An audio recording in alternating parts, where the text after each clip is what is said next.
Good morning, and here we are in beautiful downtown Teasdale, Utah, and we're going to do a talk on the Enneagram, and hopefully as it pertains to addiction. And as someone said, plans are what you do when God doesn't indicate otherwise. So if the flow goes another direction, well, that's just fine also. And this is Leslie Hershberger, and we met about 4 months ago? Yeah, at the JFKU. Yeah, at the JFK get-together in Boulder, Westminster, and we connected on a number of levels, but it was integral Christianity, integral recovery, and then she started talking Enneagram, and I was saying to someone earlier, I felt as if I was a pretty competent country western 4-chord banger. I thought I was pretty good with the Enneagram until Leslie showed up, and it was like Eric Clapton had entered the room, and I was like, I suck. All that to say, Leslie is very, very good with the Enneagram, and So yeah, well, glad to be here. I was telling some of you that I thought that it was going to be John and I, and now there's a whole group, and it's called a presentation. So what I'd like to invite you to do is to feel free to ask any questions, because, you know, in doing this, I really draw a lot of energy from the audience. So how many of you know your types? Okay. Anybody would like to exchange a type for a new one? Yeah, it's a new type. So I'm trained in the narrative tradition, and the narrative tradition, recognizes that you know your own interiors better than I do. So anything, I'm a 7 on the Enneagram, so anything that I'm going to present to you is going to be presented through a distinctly 7 lens. So that means I may miss pieces of your own interior experience, and if I do, just put a hand up and just really share what it's like for you. And Gregory and I are both 7s, for instance, and we're going to have a very different experience of our 7-ness, because when we're talking about the Enneagram, you look at, there's a cultural overlay, and the United States is pretty much of a 3 country. Edmund's not from the United States, he's from Ireland. Some say Ireland's a 7 country, some say it's a 4 country. So we're going to have that overlay, and then whatever your parents were. My father's a 2 and my mother's a 1. So when I was in grad school, my professor was shocked that I was a 7. He thought for sure I was a 1, because I get really anal retentive around school and academics. And then the other piece is we have the subtypes of the Enneagram. You have a social subtype, the one-on-one, and the self-preservation instinct. So there's these 3 instinctual centers. And what my experience has been is people start to get to know their type. As they start to kind of peel the layers of the onions of their type, then they hit that instinctual subtype.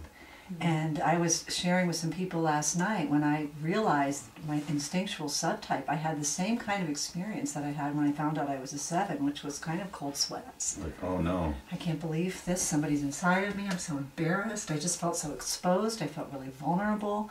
I thought that Helen Palmer had an inherent bias against 7s, and I was afraid of her when I saw her. I felt so seen. You know, as far as integral recovery or the integral movement, we apply the AQUAL map, and it's become really clear, especially in the last couple of weeks. Sometimes, AQUAL stands for all quadrants, all lines, all stages, all states, and all types, and that's a lot. And so sometimes, well, maybe we'll just shorten it. We'll just do quadrants, lines, and levels, and those types and states, kind of messy. Well, the model is just not complete. And if you leave any one of these aspects out, you have this huge hole that you can drive a truck through. And I think Ken Wilber, in his wisdom, was just, each part of this is so essential and important to integral recovery specifically, and integral theory in general. And I've been amazed working with students how when the Enneagram type begins to emerge in practice, it just adds this whole energetic level. It's like interpreting a dream or something. It's just like your life just kind of begins to resonate with a new understanding and a new consciousness and awareness of your traps and patterns, and then that's just the first step, and then it goes off the deep end. Because each type has a basic proposition for survival. And so one of the things that really, when I'm in the integral theory program, is there's this heavy duty resistance to the Enneagram. And what I've noticed is the way people resist is through the lens of their type. And so most of them say, why do we do this? Not most of them. I tend to amplify the ones who don't like it.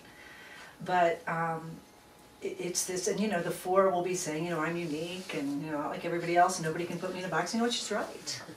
You can't. Because we are unique and we are distinct, and you can't really put people in a box. So the Enneagram isn't who you are, it's how you pay attention. And so if you have a Zen practice, it's really, really useful because you start to notice the habitual pattern of thinking. And so for every single one of the types, and that's what we can just kind of walk through today, how do you pay attention? Where does your attention go? And so what you're going to do, if you consider that there's 360 degrees of reality, and you're really kind of reducing reality to this 40 degrees of reality, that there's 320 degrees of reality you're not paying attention to. So you're amplifying, for me as a 7, I'm amplifying planning pleasurable possibilities. And so one of the things my kids noticed as they really got into the Enneagram study is, Mom, you don't remember anything bad about your childhood. When we talk to Aunt Bev and Aunt Janice, they have a whole different set of stories than you do. And they start telling the stories, and then I remember sometimes. And sometimes it completely eludes my awareness. It's just such a blind spot. And so now it's become this thing, this kind of family joke, that when we go on vacation and something happens or we do something as a family together, that somebody will start telling something, oh, I don't remember that. Oh, it was a sad thing, Mom. Oh, okay. And I think I'm doing all this really, really deep work around pain and around really being able to hold a space for sadness.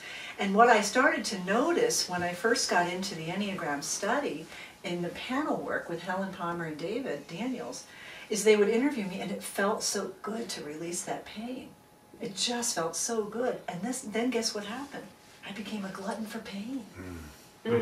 I started wanting more pain because it felt good. So tell me your story of grieving, and I could be really present to your story of grieving, and I would just get really drawn in by it, and I was just kind of this glutton for pain because pain felt good. So again, there was this, all of a sudden there's this distinctly 7-ish way of approaching, you know, where I was. You know, when Pam and I studied at JFK with Helen Palmer, who was your teacher years ago, and we went through 3/4 of panels and Helen unpacking this, and finally she said, you know, if there's any of you dummies out there who haven't figured it out by now, you know, show up to my house on Friday night. I was one of the lead dummies in that thing. And she was challenging me, or I was challenging her or something, and finally she just looked at me, oh my God, you're describing me. And I went, I'm a 6? And 6, the basic thing is fear. You know, and I'm not afraid of anything, you know.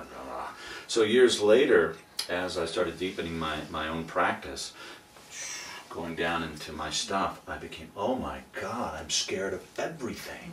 I'm scared of living, I'm scared of dying, I'm scared of failure, I'm scared of success, you know, you name it. There was just this core of terror about existence. And I was like, oh, thank you, Helen. Thank you, Helen. I get it, so.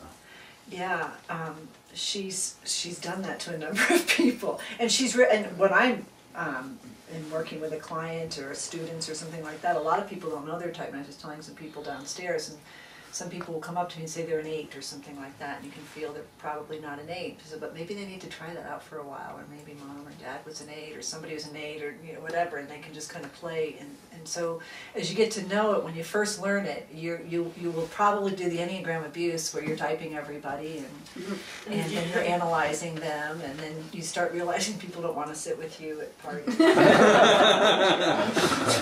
My name is Rob, not 3. Right?